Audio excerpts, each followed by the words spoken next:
taong 2025. So ito na naman po tayo. Lagi po akong nag-upload ng aking prediction mas maga sa taon. So ngayong October, taong 2025, itong ginawa ko pong prediction ay para po ito sa taong 2026. At isinulat ko po to lahat upang ito'y aking mabasa ng maayos po sa inyo. Ngayon, yung ating taong 2025 is taon ng the biblical year.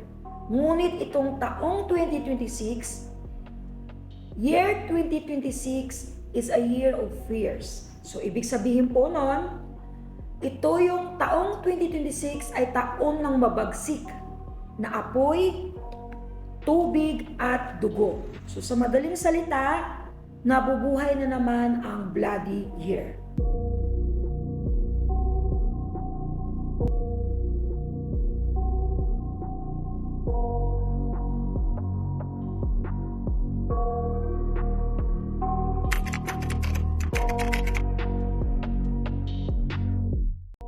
So ngayon, uunahin muna natin yung kalamidad. Pagdating sa hamon ng kalikasan, hindi lahat ng bagyo maglalandfall. Hindi rin siya ganon karami tulad ng sinabi ko nung nakaraang prediction na mas maaga ko rin na in-upload. Itong taong 2025, ang sabi ko doon ay ang bagyo mas marami. Lumampas doon pa sa inakala. Ibig sabihin, kung may kuta, lumampas pa. Pero itong taong 2026, hindi naman. Yung bagyo ng mga dumating sa atin, hindi ganun karami katulad ng taong 2025. Pero, maging handa kayo kasi mayroong bagyo na kasing bagsik ni Guni at ni Yolanda. Okay May bagyo na hindi siya ganun katindi. Ibig ko sabihin, hindi siya ganun lakas ang hangin. Parang tipong yung sandali lang pero umaabot ng ilang araw ang ulan. Ito yung problema natin. Ngayong taong 2026, maging handa lamang ang lahat dahil kung hindi, kahit sabihin nyo sa akin, hindi naman kailangan na sabihin ko yon. Kasi very obvious naman, nakita na ngayon ng taon. Pero kailangan ko pa rin sabihin to. Kasi gusto ko maayos talaga nila yung issue ng bansa natin. Dahil sa taong 2026, pagdating ng hamon ng kalikasan, ang dami pong nasawi. Marami po talaga. As in marami. Dahil kung ano yung sinapit natin ngayon na taon, hindi man siya ganun katindi, pero walang tigil ang ulan. Umabot ng ilang araw, tapos meron pa talagang 2 bagyo na maglalandfall na kasing lakas ni Guni at ni Yolanda. So yun ang dapat ninyong paghandaan na maraming buhay nawawala. Ito pa, may problema tayo dahil sa baha, ang dami ring nasawi na nakuryente. Kasi ang lala ng baha Yung baha ngayon, dumubli pa sa alam mo sa totoo lang, sa vision ko nakikita ko pwede ka nang gumamit ng yate Kaya nang patakbuhin yung yate dun So, ako dasal ko na matapos na nila yung issue na yan. Matapos nila yung problema na kinakaharap natin ngayong taong 2025 bago sumapit ang 2026. Dahil pag hindi, ewan ko lang. Kasi hindi mabilang po yung mga nasawi dahil sa hamon ng kalikasan, dahil sa bagyo, dahil sa hindi po na mabilang. Saka ito pa ang problema natin, guys. Sa taong 2026, halos lahat ng bagyo sinabayan ng lindol. Ito yung pinaka-worst talaga dito. Kasi inuulit-ulit ko yung vision ko, inintindi ko siya na mabuti. 2026, talagang yung bagyo, kahit umuulan lang siya, may bagyo na habagat lang ang dating, malakas ang buhos ng ulan, pero sinasabayan ng mga ilang paglilindol. Dapat kayo maging handa talaga kasi ang daming gumuho na lupa, lalo na sa lugar ng Aklan, Abra, Baguio. Kumbaga marami pa katulad ng Pangasinan, Zamboanga, Marawi, Batanes, Bicol. Paghandaan po ninyo yan sa taong 2026. Tapos ito pa, Maging mahanda din ng mga Visayas ha, kasi itong taong 2026 matindi ang bagsik ng tubig. Matindi ang bagsik ng apoy, so mag-ingat po kayo lahat ha, lalo na yung hangin. Ang hindi nga lang talaga ang nagustuhan ko dito, yung bagyo dito tsaka yung pag-ulan, nasabayan ng lindol. Yun yung nakakatakot kasi sa part na yun. Malinaw kasi nakasibagsik yung bagyo talaga ni Guni at ni Yolanda. Kung natandaan nyo, nabanggit ko nung itong prediction ko ng 2025, maraming bilang ng bagyo na darating ngayon na taon. Pero mas matindi yung sa taong 2026 kasi hindi nga siya marami. May dalawang maglandfall na kasing-lakas ni Guni at saka ni Yolanda. Yung iba naman, parang habagat lang siya pero umaabot ng ilang araw yung ulan na walang tigil. May mga naglalandfall, ang kinatakutan lang dito sa part na to is yung paglindol. Kasi karamihan talaga sa bagyo na pumasok sinabayan ng lindol. Karamihan ng ulan na pumasok sinabayan ng lindol. Hindi nawawala si lindol. Halos lahat ng bagyo may kasabay na lindol. Hindi ko sinabing lahat pero may bagyo na sinabayan ng lindol at sa taong 2026 ang hamon ng kalikasan ay maraming buhay ang nawawala. Lalo sa lalo sa Batanes, Zamboanga, ito yung mga lugar na parang hirap paniwalaan na may guguho, pero marami pong guguho Tapos, sino ba kasi naman talaga sa atin dito ang magkaroon ng the big one? Ayaw natin yun. Kaso lang, hindi enough na sabihin nyo, Madam Rudy, magdasal ka naman, pwede mangyari. Tumulong din kayo. Sino bang may gusto ng the big one? Pero mangyayari kasi nakita ko sa vision, kaya dapat nga paghandaan, wala pong masama na manalangin tayo na huwag mangyari. Kasi ayoko mangyari yun. Ayoko mangyari kasi isa lang ako napapahamak dun Pero siyempre kailangan nyo po ng dasal. Lalo na sa bansa ng Japan walang patid ang lindol, Indonesia. Yung Indonesia kawawa kasi alam mo ba by next year, halos yung mapa ng Indonesia, yung kalahati nun halos lubog. Diba? Malupit talaga, malupit next year. Kaya medyo kinakabahan ako pag hindi ninyo inaayos yung issue natin ngayon, nakaharap ng bansa natin tungkol dyan sa baha. Ayusin nyo yan kasi 2026 kung alam nyo lang, kung kayo lang yung may mata, nakikita nyo kung ano yung mangyayari. So, sana maayos po yan Ito naman, may anim na bulkan mag-eruption. Meron ding tsunami. Itong tsunami, kahit bago matapos itong taon, may alert tayo ng tsunami.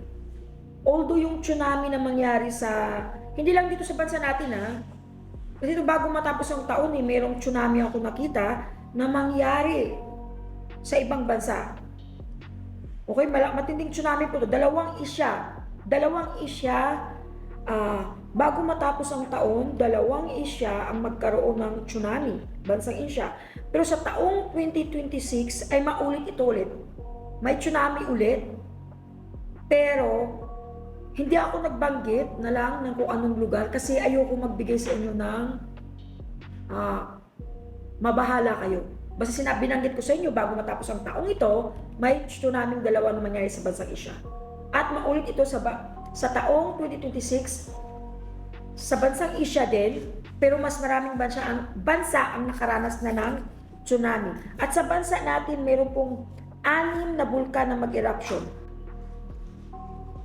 Ngunit, may isang bulkan kasi, dapat ang bilang dito talaga is 7. Doon sa vision ko, mayroong isang bulkan na sobrang tagal na siyang nahimlay. Sobrang tagal niya, hindi siya pero kahit na hindi siya inasahan na mag-eruption. Pero sa pagbabago ng panahon, bigla ito nag-active. Nag-eruption siya. Parang lang guys yung pagbuga niya, parang bumuga lang siya. Yung parang nung nakita ng mga expert, parang na-shock sila kasi hindi nila ini-expect na ito mag-eruption. Sobrang tagal na, hindi na nila masabi kung kailan siya mag-erupt. Pero nag-eruption po siya.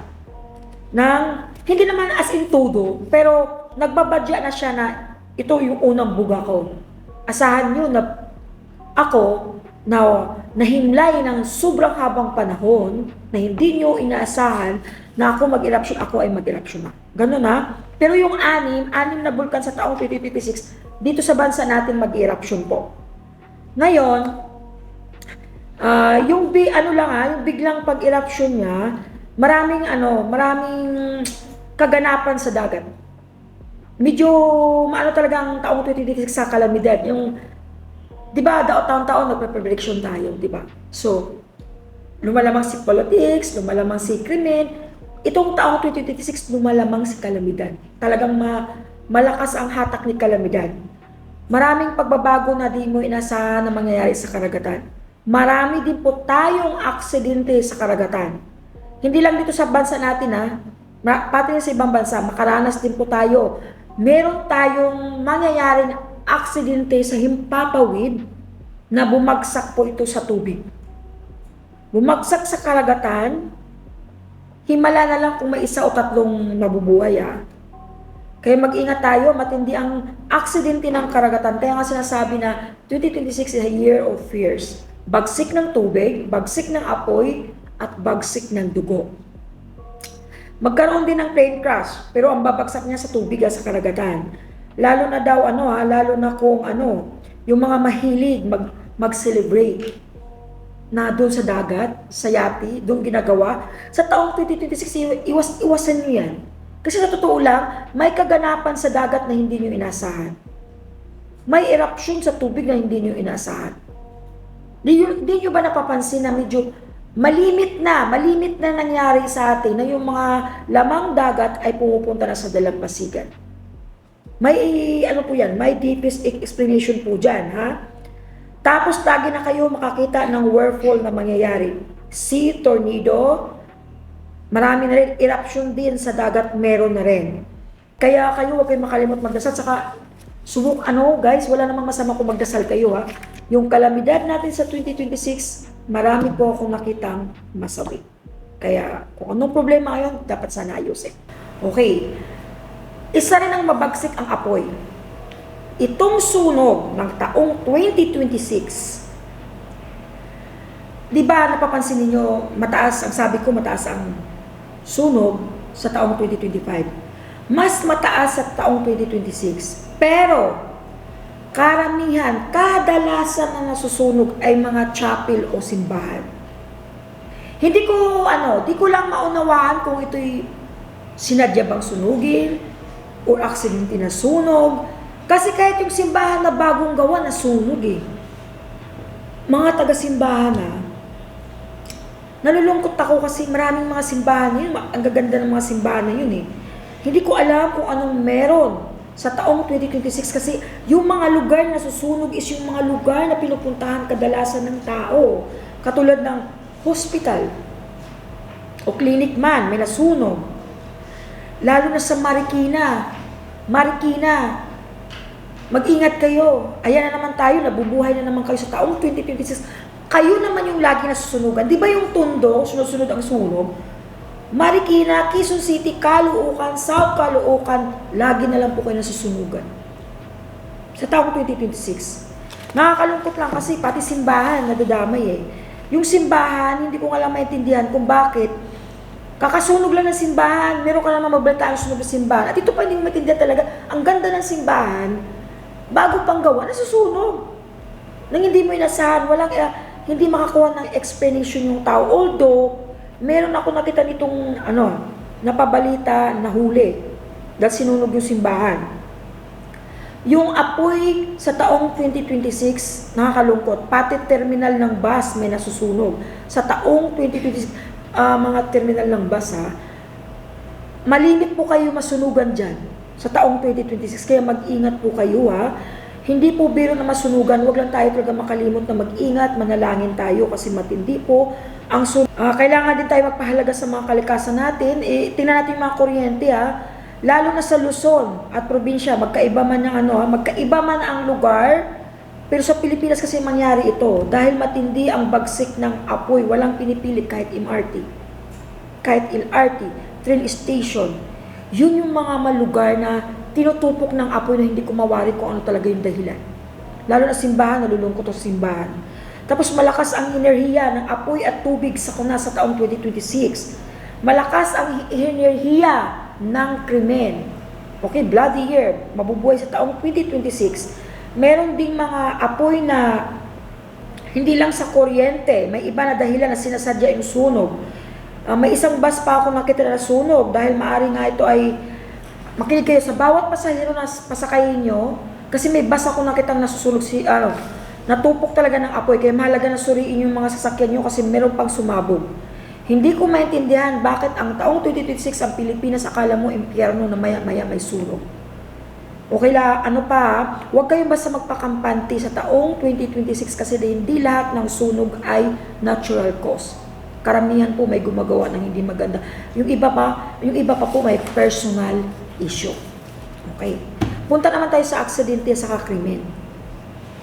Mataas ang bilang ng aksidente sa taong 2026. Okay? Lalo na aksidente sa train, bus, at saka o kaya LRT or MRT.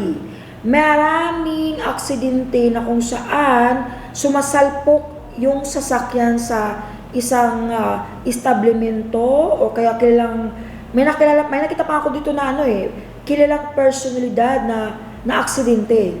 Mataas din ang bilang ng krimen sa taong 2026, bloody year. Kumbaga, antas ng pagpatay kadalasan po ay nangyari sa personal na galit o interest. Maraming reporter naging biktima ng krimen at pari at politiko. Ito po yung nakikita ko sa vision ko. Ito ang pinapakita sa akin nung kaumpisa lang ng pasok ng Setyembre para sa taong 2026. At ito pa ang nakakalungkot sa lahat dahil tumaas ang bilang ng pagpatay ng mga hayop. Kahit may batas, parang wala silang pinatakutan. Basta lang niya pinatay yung hayop. Mataas din ang antas ng pangahalay bago ito pinatay. Turuan po ninyo yung mga anak ninyo at tumaas ang antas ng pagdukot ng mga kabataan. Pati mga kapulisan ay biktima din ng krimen. Maraming pulis na dinudukot na basta na lang tinatapon din sa tabi. Nakakalungkot ang taong 2026 talaga. Kaya mag-ingat kayo kasi mataas talaga ang antas ng krimen. Mataas din ang bilang sa balita sa mga taong nagbibigay ng pagkain. Yung parang tipong nagpakain pero may kasamang lason. Medyo matinding issue ito sa taong 2026. Maraming lugar na na nalalason sa kanilang mga kinakain. Maging issue po ito. Tapos, magmatsyag kayo ng mabuti lalo na sa mga anak ninyo kasi karamihan ng biktima nito yung mga anak. Tsaka paalala ko sa lahat ng mga teachers. Ito suggestion ko lang. Kasi sa taong 2026, tumaas ang bilang ng mga nasawi sa bullying. Wala naman pong masama teacher. Bago kayo mag-umpisa ng klase, di ba? Nag-start tayo mag-prayer. Bigyan nyo lang ng 1 minute, 2 minutes. Pagsabihan yung mga estudyante ninyo, tayo ay ginawa ng Diyos ng pantay. Walang perpekto sa atin. Meron man siya, nawala ka, meron din siya, nawala siya. Basta kailangan nyo isiksik sa puso't damdamin ng estudyante na masama ang mambuli o mamintas sa kapwa estudyante. Tapos naman dito, yung nangyari sa mga pelikula, meron pa ditong nangyaring krimen na binubuli, ginagahasa, pinatay pa. Nako, meron po. Kaya yung mga estudyante ninyo, wala akong masama, maglaan kayo ng kahit 2-1 minutes. Pagsabihan nyo lang po na bago mag-start ng klase, iwasan ang mambuli. Okay? Kasi dito nakawawa, talagang binuli na siya, ginahasa pa siya, pinatay pa siya. Ipaintindi lang ng mga teacher sa estudyante na sa mundong walang perpekto kung maging mabuting, di kailangan maging perpekto ka, basta mabuting tao ka lang. May nabully din na ginamitan ng kuryente kaya nasawi po yung estudyante. Kuryente ginagamit, binubuli, kinukuryente pa. So ingatan nyo yan, maging maingat kayo sa mga outing dahil sa taong 2026 may 2 outing na naging malaking issue dahil po sa aksidenteng hindi inasahan at halos lahat ng sakay po ay namatay, nasawi po. So yun po kumbaga, yung nangyari sa Indonesia na bullying, mas malala ang mangyari sa atin. Obligasyon po ng magulang at guro na itama natin sa ating mga estudyante at anak ang tamang asal. Okay, pag-usapan natin yung ekonomiya. Huwag natin i-compare ngayong itong taong 2025 Huwag niyo sabihin na ito yung nakita mo, hindi. Ang ekonomiya natin by next year ay hindi po maganda. At obvious naman, di ba, marami nangyari kabuluhan ngayon. Pero sa taong 2026, ito yung taon na maraming terorist papasok sa bansa natin. Magtataka ka na lang, ang higpit naman pero nakakapasok pa rin. Maging maingat, ito po ay hindi pananakot, ito po ay babala upang tayo makapaghanda. Dahil hindi natin masabi, ikaw o ako magiging biktima. Basta maraming terorist na mangyari na papasok dito sa bansa natin. Hindi lang sa ibang bansa, pati dito sa bansa natin. Kumbaga, maging kahit pa maging mahigpit, basta mas higpitan pa dapat natin hindi ko po kayo pinipilit na maniwala, pero dito po, ang ekonomiya natin sa taong 2026 po ay naghihingalo. Isang himala na lang kung maging okay siya. Ngunit ang terrorist ay napakarami pong papasok, lalo na po pagdating sa airport, maraming senaryo na merong kaganapan na hindi nyo maintindihan. At ito pa, hindi sinabi ng vision ko dito kung kailan ito mangyayari. Pero may mangyayari pong martial law. At sana wala na sana. Sana wag na mangyari kasi magulo po yun. Sinong may gusto ng ganong kaguluhan? Hirap na nga ang bansa natin, lubog na nga ang bansa natin sa problema, dumagdag pa ba ang martial law? Pero kung ayusin lahat, mag-iisa ako sa matutuwa. Pero ang kinatakutan ko dito lahat is terrorist. Papasok po kasi ang terrorist sa bansa natin sa taong 2026 at tagilid po ang ating ekonomiya. Pag-usapan natin yung showbiz, okay? Sa showbiz naman, sa taong 2026, mostly naging problema ng mga sikat na tao, not just karamdaman. Karamihan sa showbiz ay nagkaroon ng mental depression, anxiety, stress, hindi lang sa sariling issue. May nakita pa ako nag-breakdown. Isa siyang artista na kilala, hindi naman siya nagbigti. Nagkaroon lang talaga siya ng mental issue. Yung ibig ko sabihin yung stress, ito yung bumabalot sa circulation ng showbiz sa taong 2026. Hindi sa porket may mga artista na nagka-issue ngayon dahil sa mga personal na kamalian. Pero ito kasi, ito yung enerhiya sa taong 2026 na karamihan nag-cause ng death sa mga sikat na artista, sikat na personalidad dahil po sa mental breakdown or anxiety.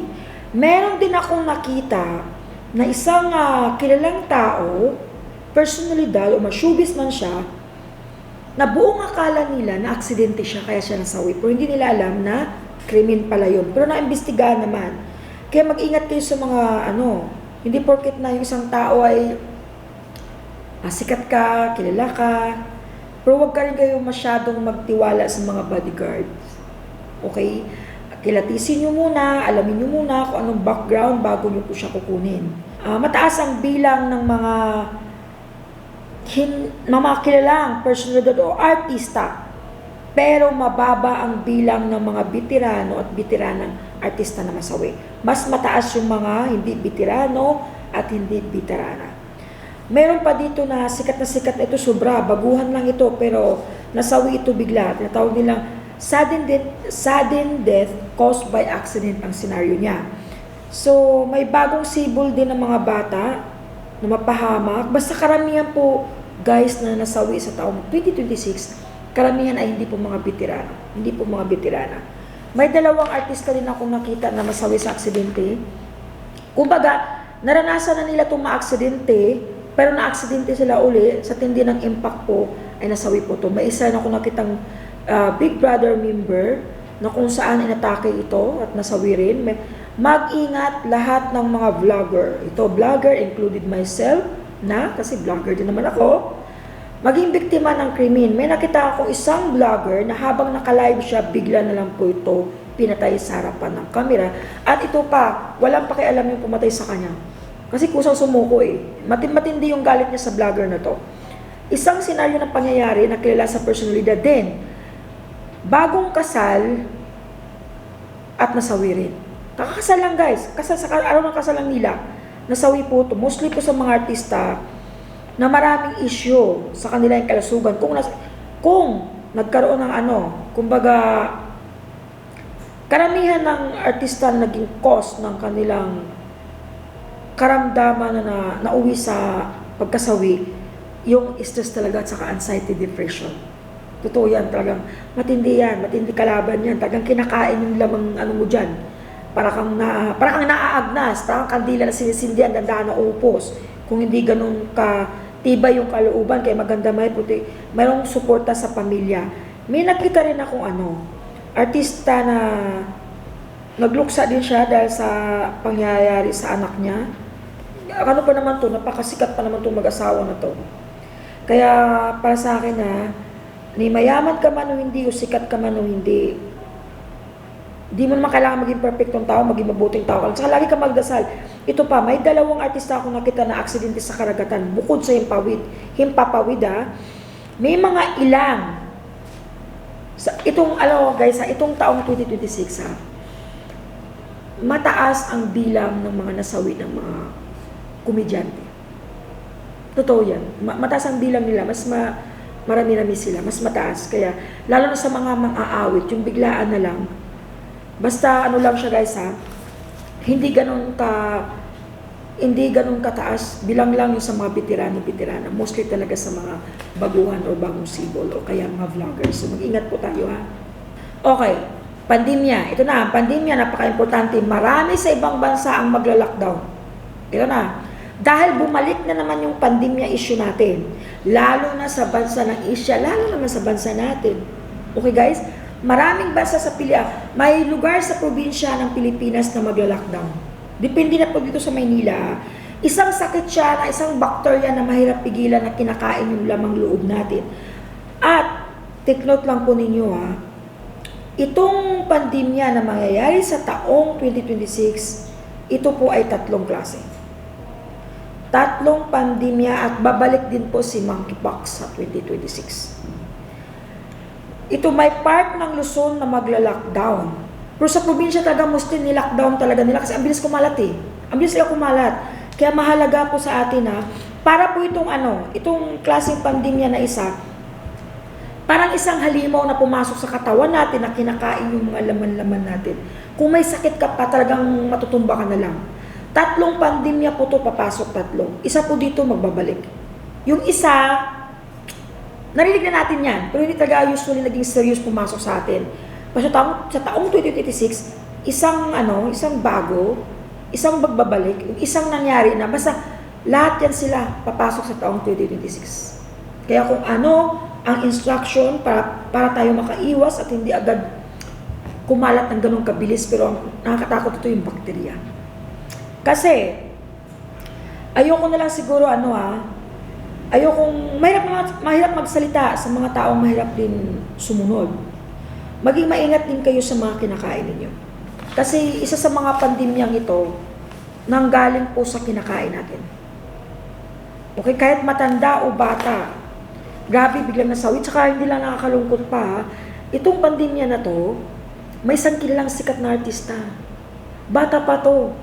Ganda, sayang sana. Napasama siya sa listahan ng pinakamagandang artista ng Pilipinas Napasama siya sa pandemya na to. Ito yung kinasawi niya bigla. Kasi napasok sa katawan yung bakterya. Kumbaga, 3 klase ng pandemya ang papasok sa bansa natin. Basta ingatan nyo maging malinis kayo. Ingatan nyo talaga sa pagkain kasi malala yung isa talaga. Bakterya talaga. So, ang pandemya ay magbabalik sa taong 2026. Pag-usapan naman natin yung mga OFW. Anong nangyari sa mga OFW? Itong taong 2026, ito na naman tayo mga OFWs. Tumaas na naman yung bilang nyo sa krimen. Tumaas na naman yung bilang ng nagpapatiwakal. Alam mo guys, huwag kayong sa akin, huwag kayong magtampo, magalit. Kasi kung ako masusunod talaga, gusto ko talaga yung babasahin ko yung mga positibo lang. Itong mangyari. Pero ang hirap kasi magsalita ka na hindi naman talaga yung nakikita mo sa vision mo Huwag tayo magalit kay God kasi si God pinaalalahan na lang tayo para tayo makapaghanda kasi karamihan na nangyari sa senaryo ng buhay sa mundo ng tao din may gawa. So huwag natin isisi sa Kanya kasi masama po yun. Ito dumating na naman yung, mataas na naman ang bilang ng depression, magpatiwakal, may krimen na OFW na sinunog, tapos meron pang OFW na biktima ng accident, meron pa dito krimen sa apoy at tubig. May OFW na biktima ng krimen sa tubig at apoy. Kung kaya nyong pairalin yung ano, alam ko na may mga Pilipino, matatapang eh, pero kaso lang kasi, may krimen na ang suspect ay Pilipino din. Meron pa ako nakitang OFW na nilagay sa loob ng malita, tapos sinunog. So mag-ingat kayo kasi mataas talaga. Meron pang pinutol-putol yung katawan ng OFW. Naku, mag-ingat kayo mga OFWs kasi medyo hindi talaga po maganda. May anak naman na ano, ito pa, yung mga anak ninyo, huwag niyong basta ipagkatiwala kahit kanino. Kasi OFW to eh. Huwag niyo ipagkatiwala yung mga anak niyo. Kasi nangyari na to dati sa mga nakaraang taon, ngayong taon.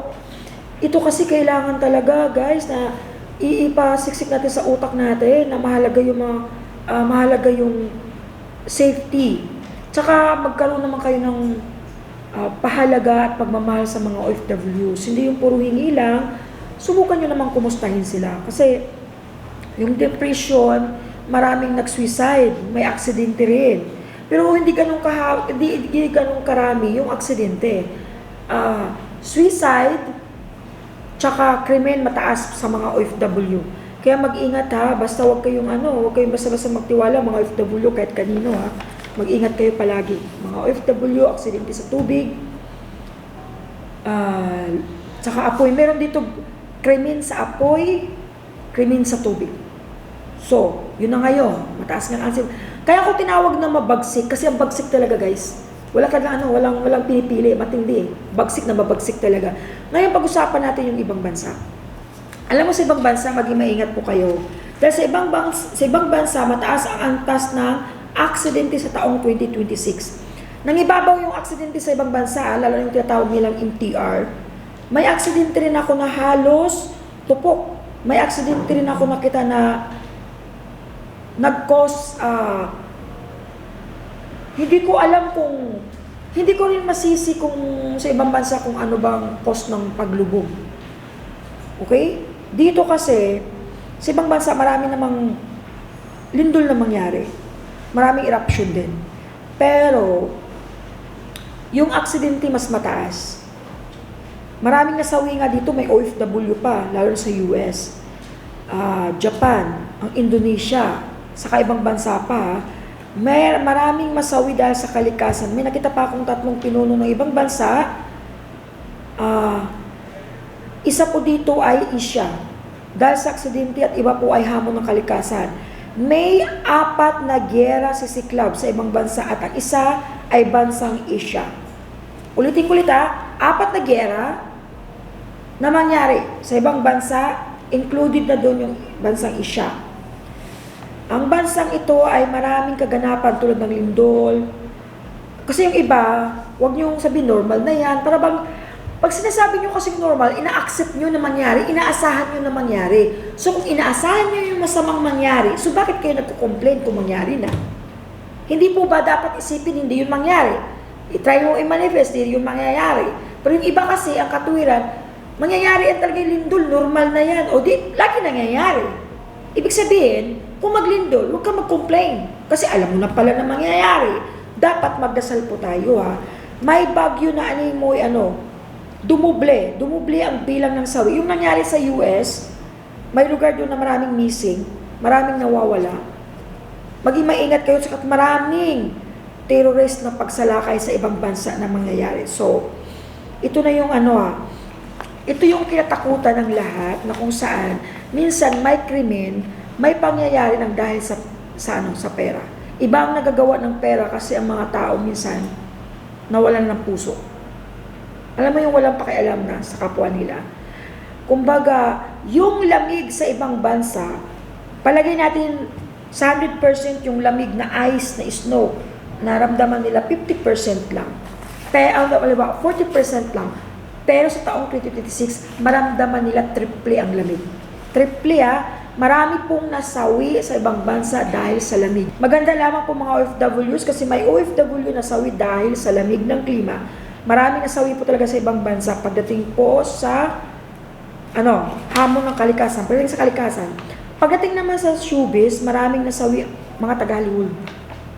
Bukod sa ibang bansa, mas mataas ang bilang ng mga kilalang artista, kilalang Hollywood na nasawi. Mga sikat, mostly Hollywood. Sa ibang bansa, mostly mga Hollywood ang maraming bilang ng mga nasawi. So, pumangalawa lang yung Korea, sumunod yung Taiwan, Thailand, Hong Kong, yun. Pero, sa taong 2026, maging handa lamang ang mga taga-Hollywood kasi halos sunod-sunod po ang mga nasawi. Sila po yung, sa buong mundo, sila po yung mas maraming taga-showbiz na nasawi. So, yun po yung aking prediction sa taong 2026. Basta guys, tandaan lang po natin na walang imposible kay Lord. Lahat naman po ito ay isang babala. Ito talaga, sa tuwing may prediction po, lagi po pinapakita sa akin na maaga. September pa lang pinapakita na sa akin lahat. Kaya ginawan ko na agad ito ng video upang tayo makapaganda. Pero bago pa man matapos itong taon na to, may sisiklab ng krimen na hindi inaasahan. Itong taong 2025, may sisiklab na krimen na hindi natin inaasahan.